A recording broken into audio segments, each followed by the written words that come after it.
এখন আমাদের অবস্থা কি?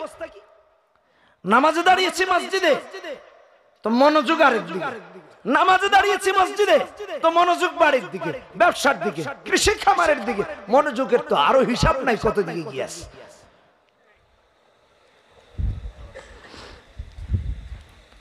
আমি একদিন এক মসজিদের পাশ দিয়ে যাচ্ছি, আমার মুসলিম শরীফের উস্তাদ যিনি, যার কাছে মুসলিম শরীফ পড়েছে, নাম আর বলছি না,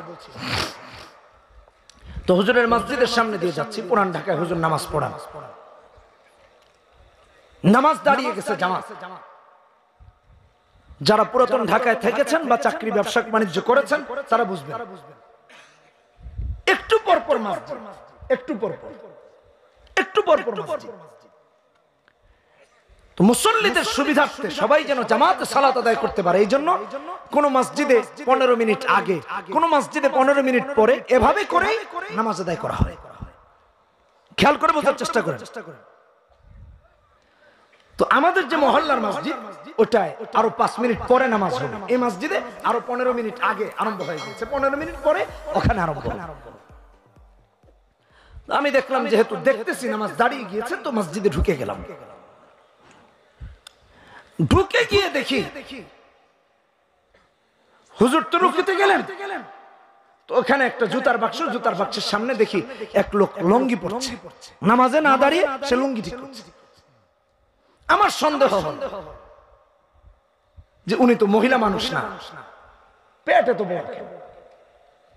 যদি কোনো মহিলা মানুষ হতো, গর্ভবতী হতো, তাইলে পেটটা বড় থাকার কথা, কিন্তু ওনার পেট বড় কেন? পুরুষ মানুষ, আবার এদিকে উঁচা হয়ে আছে, মনে হচ্ছে যে পেটে বাচ্চা থাকলে এদিকে মাথা বের করে আছে, এরকম ভাবখানা। তো গিয়ে তার সামনে দাঁড়িয়ে তার পেটের দিকে তাকালাম, চোখে চোখে চোখ পড়েছে, সে আমার দিকে তাকিয়ে আছে আর এদিকে ধরে আছে, মানে ঠিক মতো এখনো জুতাখানা ওই লুঙ্গির ওখানে লুকাইতে পারে নাই, কথা বুঝেন নাই, একটু ঢেকে আর কি ধরে রেখেছে।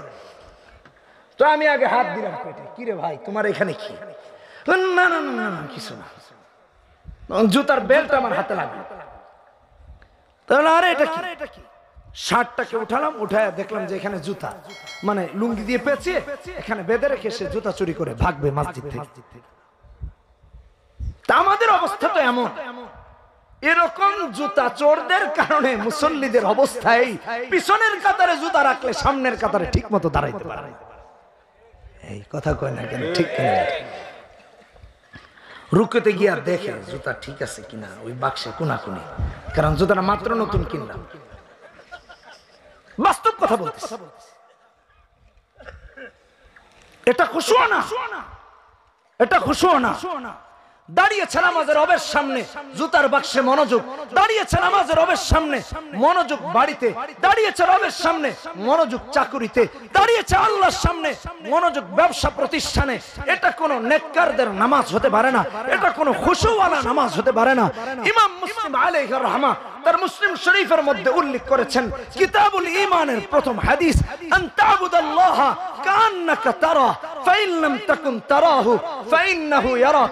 নামাজ যখন দাঁড়াবো তো এমন ভাবে দাঁড়াবো যে আমি আল্লাহ তাআলাকে দেখতে পাচ্ছি। শুধু নামাজ না, প্রতিটা ইবাদতের সূরত মুমিনের এমন হবে যে আমি আল্লাহকে দেখতে পাচ্ছি। কখন হবে এটা? যখন আল্লাহর বিধান অনুযায়ী আমার কাজ হবে, রাসূলের দেখানো পথ অনুযায়ী আমার কাজ হবে।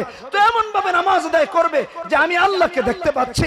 আল্লাহকে দেখতে পাচ্ছি না তো কি হয়েছে? এমন ভাবে ইবাদত করবে যে আমার আল্লাহ আমাকে দেখছেন। আমি নামাজে দাঁড়াবো তো আমার একাগ্রতা থাকবে এমন যে আমি আল্লাহকে দেখছি, নতুবা এমন যে আমার আল্লাহ আমাকে দেখছেন। রুকু দিব তো আমার আল্লাহ আমাকে দেখছেন, সিজদা দিব তো আমার আল্লাহ আমাকে দেখছেন, বৈঠকে বসবো তো আমার আল্লাহ আমাকে দেখছেন।